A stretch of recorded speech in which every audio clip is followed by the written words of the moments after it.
আজি মুছলমান মানুহে নিজৰ খোৱা বস্তুটো খাব নোৱাৰে হয়নে নহয় মুছলমান মানুহক দিগদাৰ কৰিবৰ কাৰণে অসমত গো মাংস নিষিদ্ধ কৰিছে হয়নে নহয় কিন্তু গো মাংস নিষিদ্ধ কৰোঁতে অকল মুছলমান মানুহৰ লোকচান হোৱা নাই লোকচান হৈছে আমাৰ ঘৰৰো আমাৰ ঘৰত আগতে এক হাল গৰু ৬০,০০০ টকাত বিক্ৰী কৰিছিলোঁ এতিয়া এইটো কৰাৰ পাছত আমি এতিয়া ৪০,০০০ টকাতহে গৰু বিক্ৰী হয়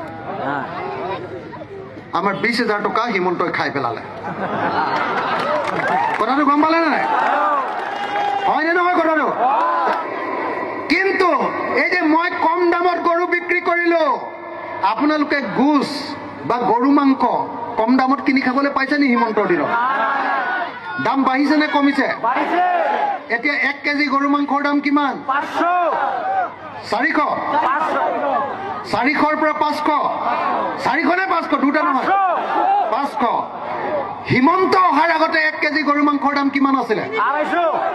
কিমান ২৫০ ২৫০ৰ পৰা ৫০০ হৈছে তাৰমানে ২৫০ টকা বাঢ়িছে হিমন্তই গৰু মাংস নাখায় কিন্তু গৰু মাংসৰ পইচা খায় হয়নে নহয় কেনেকে খাই জানেনে নাই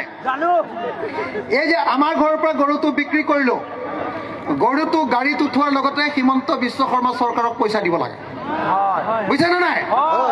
এখন গাড়ীত ১ লাখ ১.৫ লাখ ২ লাখ টকা পইচা কমিশ্যন দিলেহে সিন্ডিকেটৰ বেপাৰীয়ে পইচা দিলেহে এতিয়া সেই গৰুটো আনিব পাৰে বুজিছেনে নাই